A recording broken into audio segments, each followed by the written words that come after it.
Assalamualaikum warahmatullahi wabarakatuh. Pada kesempatan kali ini, kita akan melanjutkan pembahasan terkait melakukan setup awal di aplikasi Accurate untuk perusahaan manufaktur. Sebelumnya, kita review dulu ya. Pada langkah setup awal yang pertama, kita mengisi informasi perusahaan. Yang kita isi adalah informasi mata uang, informasi perusahaan, informasi pajak perusahaan. Kemudian kita langsung menyusun daftar akun.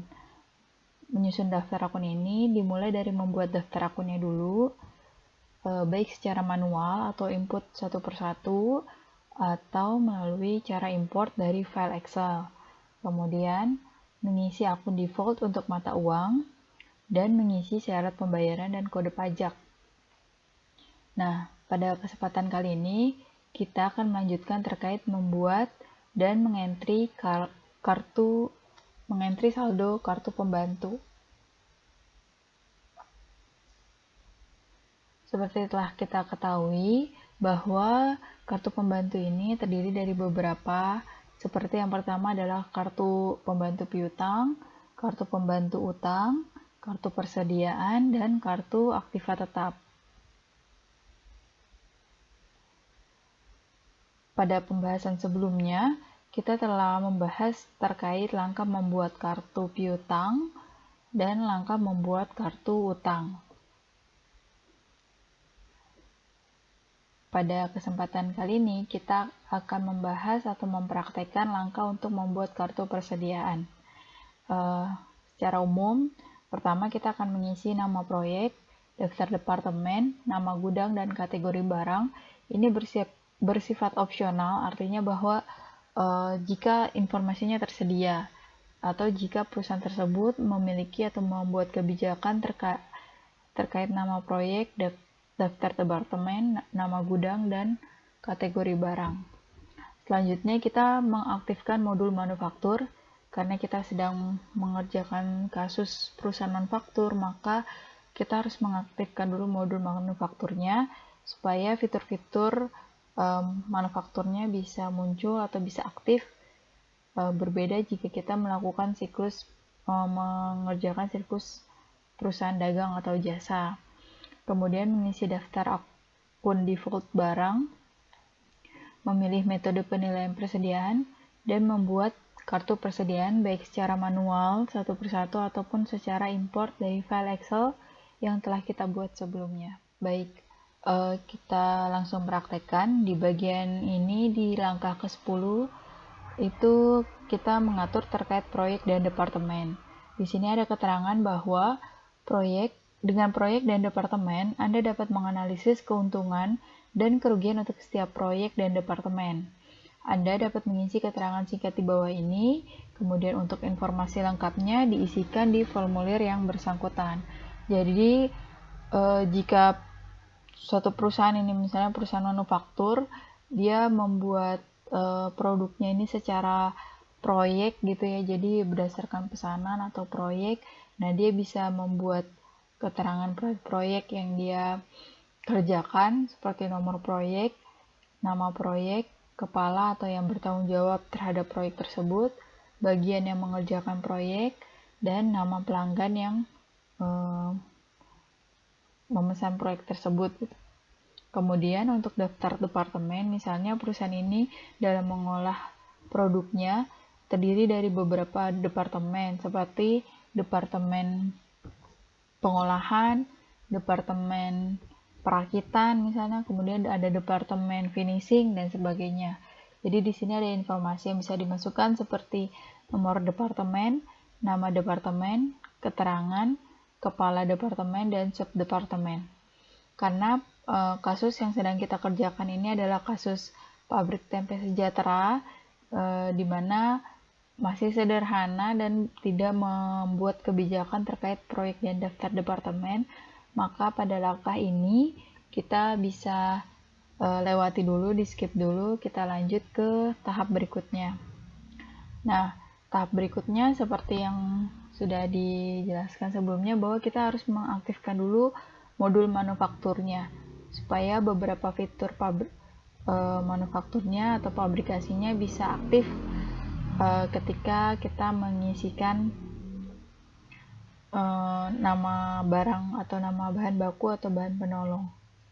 Di tahap ini kita klik akhir dulu, karena kita nggak bisa mengaktifkan modul manufakturnya ini di menu persiapan, tapi menu persiapannya nggak bisa kita klik, artinya belum aktif.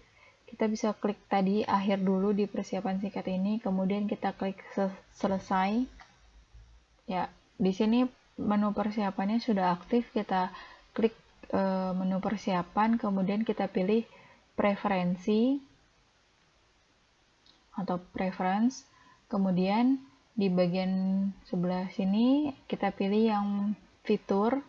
Nah, fitur ini kita bisa mengatur fitur-fitur apa aja mau kita gunakan, seperti multi gudang gitu.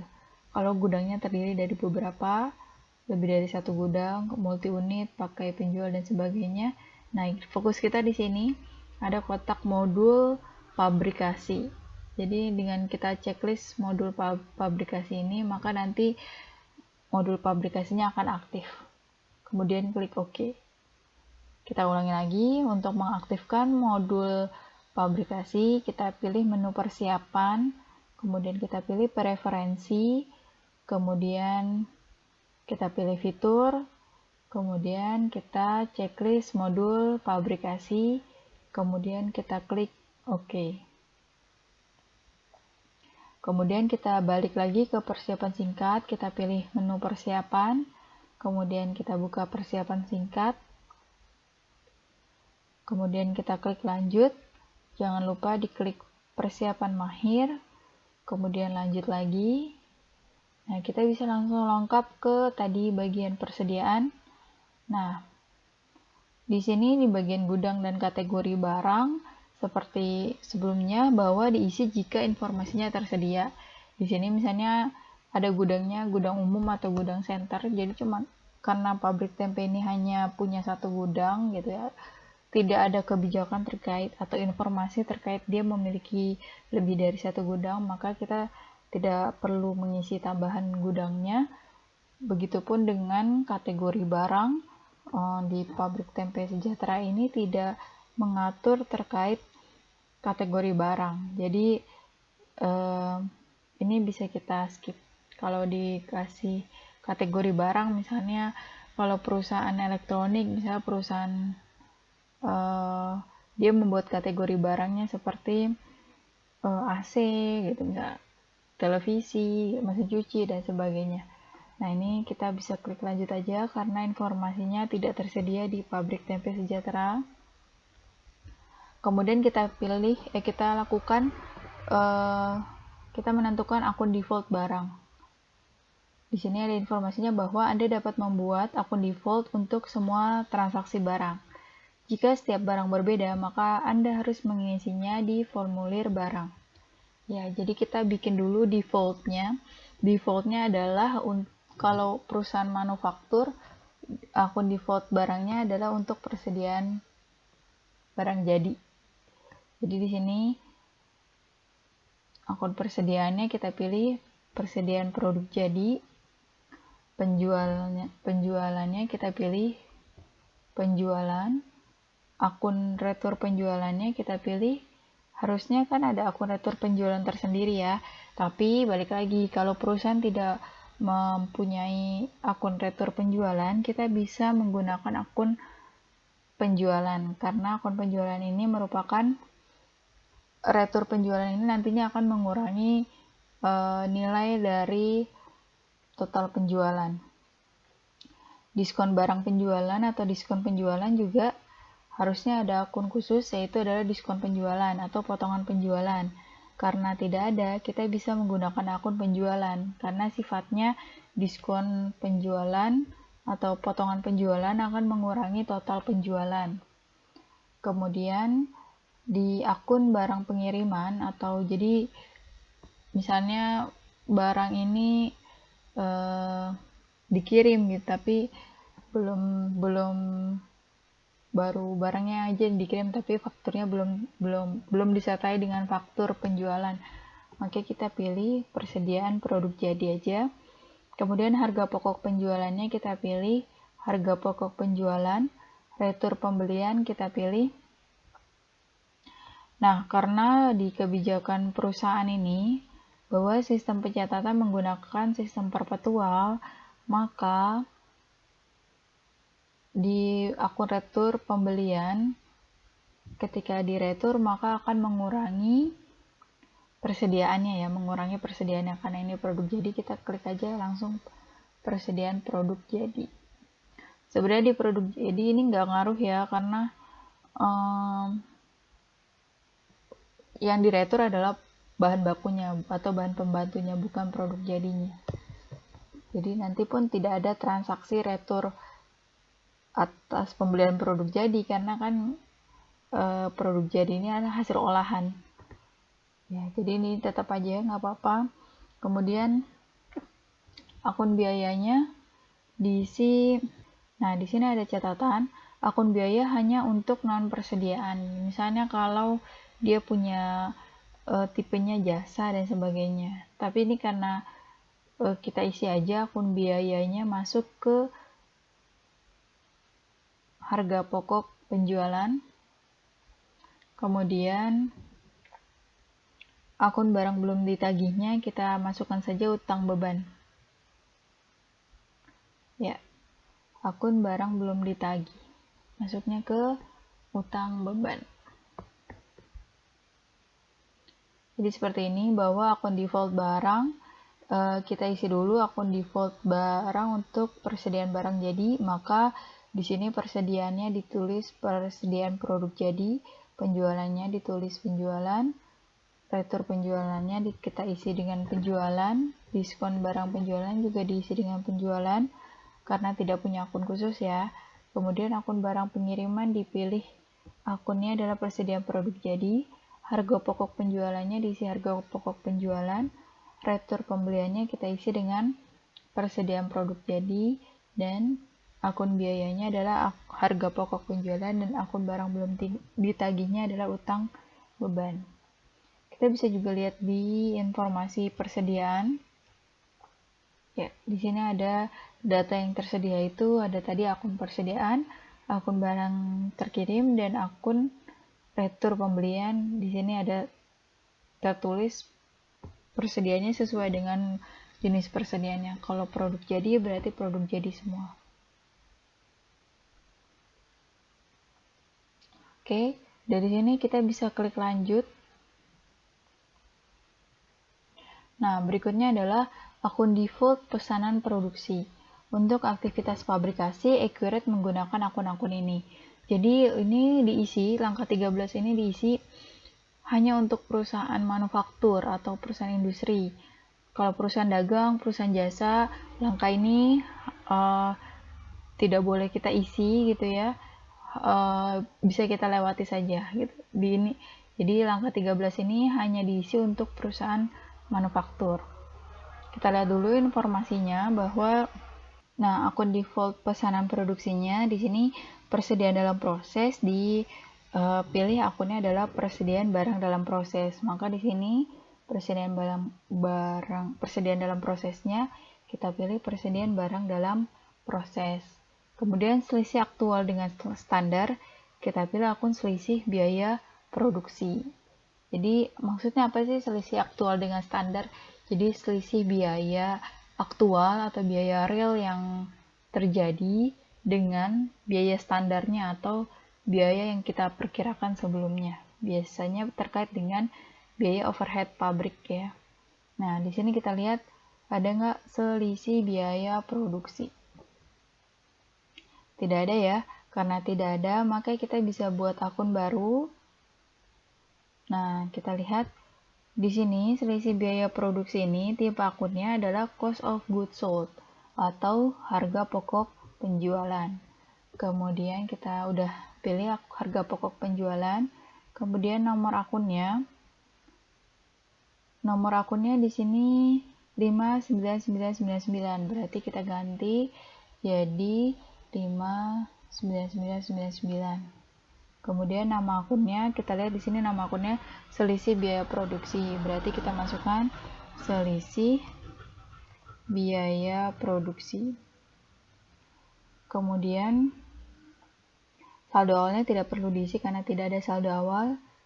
Cukup hanya kita isi nomor akun dan nama akun serta tipe akunnya harus benar, harga pokok penjualan. Kemudian kita klik OK. Nah, nanti di sini kita pilih selisih biaya produksi. Kemudian akun default account for conversion cost atau akun default untuk biaya konversi. Nah, biaya konversi ini yang kita masukkan adalah biaya akun biayanya, expense account-nya kita masukkan biaya tenaga kerja langsung. Karena biaya tenaga kerja langsung adalah salah satu dari biaya konversi. Apa sih biaya konversi? Biaya konversi ini adalah biaya yang dikeluarkan untuk mengkonversi bahan baku menjadi barang jadi. Jadi untuk mengubah barang baku menjadi barang jadi dibutuhkan tenaga kerja dan biaya overhead pabrik. Nah, tapi di sini yang kita masukkan adalah biaya tenaga kerja langsung. Kemudian klik lanjut, memilih metode biaya. Akhirnya menggunakan sistem perpetual, maka sebelum mengisi barang, Anda isi dulu metodenya. Sekali dipilih, maka tidak dapat dirubah. Jadi harus tepat, jangan sampai salah di tengah-tengah transaksi. Kita lihat informasi yang tersedia di kebijakan perusahaan. Nah, di sini di penilaian persediaan barang jadi, metode yang digunakan adalah metode rata-rata bergerak atau moving average. Maka kita pilih yang rata-rata. Kemudian klik lanjut. Nah, kita ada di barang atau daftar informasi barang. Nah, di sini udah ada satu baris namanya saldo awal. Ini kita biarkan saja, nggak usah dihapus, ya, dan nggak usah diedit juga. Kita cukup membuat atau mengimportnya. Kalau mau membuatnya, misalnya ada informasi kedelai ya sebagai bahan bakunya, maka kita klik tambah. Kalau ingin membuat secara manual, kemudian misalnya nomor barangnya itu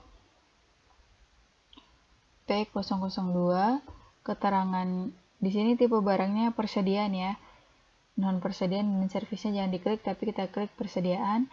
Nomor barangnya adalah P002. Keterangan sub itemnya nggak usah di checklist karena ini bukan bagian dari barang yang lain. Kemudian non aktifnya jangan di checklist karena kalau di checklist nanti barangnya tidak bisa kita pergunakan untuk transaksi. Nah, keterangannya kita tulis nama itemnya adalah kedelai. Tipe persediaannya kita pilih adalah bahan baku karena dia merupakan tipe persediaan bahan baku. Kemudian kategori barangnya tidak diisi. Kuantitasnya kita masukkan kuantitas awalnya 1400. Kemudian unitnya, satuannya adalah kilogram. Kemudian harga per unitnya adalah 7.500. Oke, kita lihat harga pokoknya atau saldonya adalah 10.500.000. Yap. Nah, di sini pertanggalnya udah benar. Lanjut ke tab berikutnya di bagian penjualan. Ini kalau diketahui informasi harga jual dan harga belinya misalnya, kemudian apakah ada diskon ketika menjual, apakah dikenakan pajak ketika menjual, kemudian ini juga informasi pembelian, siapa pemasok utamanya, kita bisa tentukan minimal pembelian dan kode pajak pembelian. Karena tidak ada informasi yang tersedia di pabrik tempe ini, kita klik ke tab berikutnya, ada tab akun-akun. Nah, ini yang mesti diperhatikan, kan kita memasukkan produk persediaan bahan baku ya, bukan bahan jadi, maka kita harus ubah persediaan produk jadinya jadi persediaan bahan baku. Akun barang terkirimnya kita ganti lagi jadi persediaan bahan baku, dan akun retur pembeliannya kita ganti lagi jadi persediaan bahan baku. Seperti yang tertera di data sini. Yang kedua ini kan ada akun persediaannya kita ganti persediaan bahan baku, akun bahan terkirimnya persediaan bahan baku, dan akun retur pembeliannya adalah persediaan bahan baku. Ini yang mesti harus kita ganti supaya saldo si persediaan bahan baku ini, si kedelai ini tidak masuk ke akun barang jadi, tapi masuknya ke akun persediaan bahan baku. Kalau sudah, kita klik OK. Nah, maka tampilannya akan seperti ini. Mau kita coba praktekkan cara manual yang kedua, yaitu dengan mengisikan langsung di kolom yang tersedia. Jadi bisa kita klik enter, nanti akan muncul baris baru. Kita masukkan nomor barangnya, udah otomatis P003. Kita masukkan namanya, yaitu misalnya di sini adalah ragi. Di sini ragi, kemudian tipenya adalah persediaan. Tanggal stoknya tetap benar 31 Agustus 2019. Kuantitasnya itu 14. Kemudian di sini satuannya adalah batang. TTG. Kemudian harga beli persatuannya adalah 9.000. Nah, seperti ini. Gudangnya tetap center karena cuma ada satu gudang. Pajak penjualan dan pajak pembeliannya tidak perlu diisi. Harga jualnya juga tidak ada. Default gudangnya juga ikuti saja yang seperti sebelumnya adalah center. Ini cara membuat secara manual. Nah, kalau kita mau membuatnya secara import, kita hapus dulu yang sudah kita masukkan ini. Sehingga yang tersedia hanya tadi baris yang saldo awal ini, nggak usah dihapus tadi ya. Jadi kita bisa langsung klik di sini untuk import berkas. Sebelumnya kita sediakan dulu daftar Excel dari daftar persediaan dan saldo persediaan. Di sini kita buat kolomnya sesuai dengan data sumbernya yang ada di sini di Word-nya ini ya. Dari kode, nama item, kuantitas, satuan, cost unit, jumlah, tipe persediaan, akun barang terkirim, akun retur pembelian. Nah, setelah diisi, dibuat file Excel-nya, kemudian jangan lupa di save as ke tipe filenya adalah Excel 97/2003. Ya, kemudian nanti klik save. Nah, kalau udah klik save, kita close dulu file Excel-nya supaya nggak error nanti ketika mengimport. Kemudian kita klik di sini untuk import dari berkas. Kemudian klik tombol icon open-nya. Kemudian kita cari tempat penyimpanan file importnya. File of type-nya kita ganti jadi Excel. Kemudian kita pilih file daftar persediaan dan saldo persediaan, kemudian kita klik open, kemudian kita klik ambil data,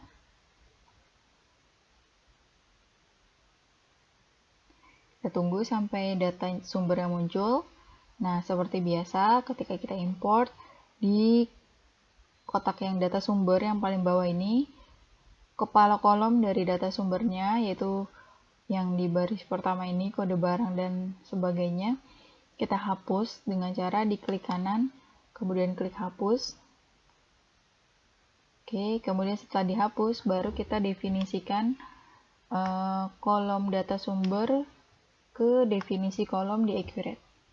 Kode barang diisi dengan nomor barang, deskripsi barang diisi dengan deskripsi barang, kuantitas diisi dengan kuantitas, unit 1 diisi dengan unit 1 atau satuannya, biaya per piecesnya ini kita klik yang abaikan, total biaya kita isi dengan total biaya, jenis persediaan kita isi dengan tipe persediaan, kemudian nanti kita diminta buat mendefinisikan kembali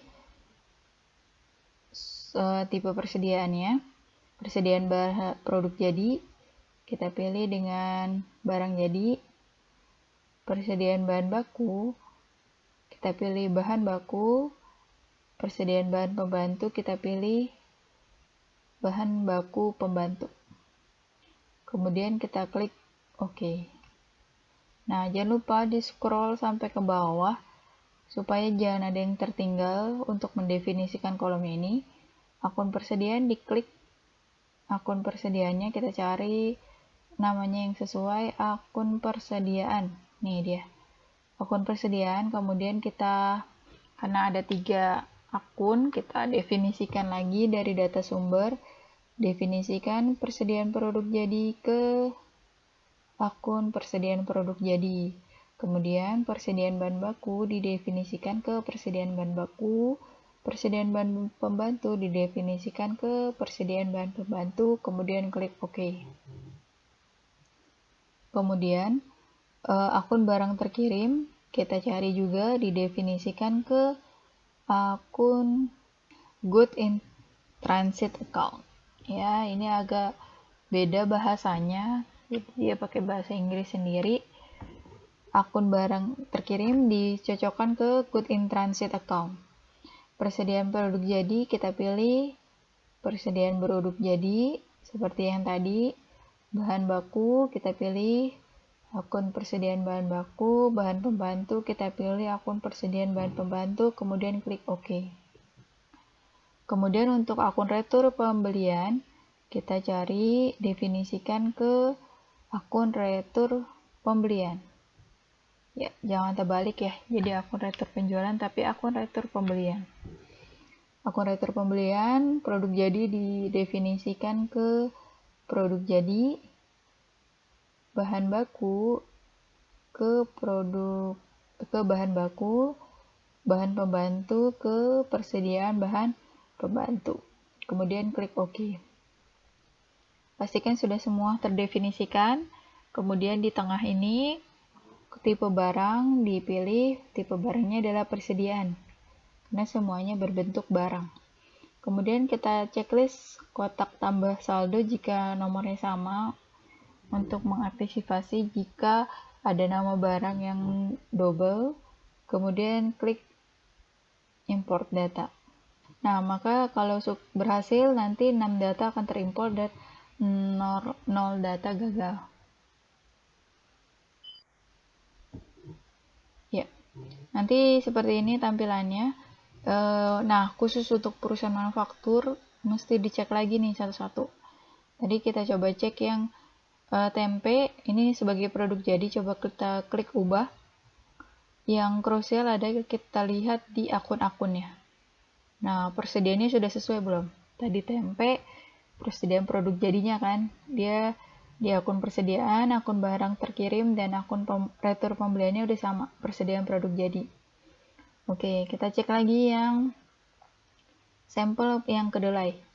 Kita ubah, kedelai ini adalah bahan baku ya, jadi akun-akunnya kita lihat persediaan, akun barang terkirim, dan akun retur pembeliannya udah benar bahan baku.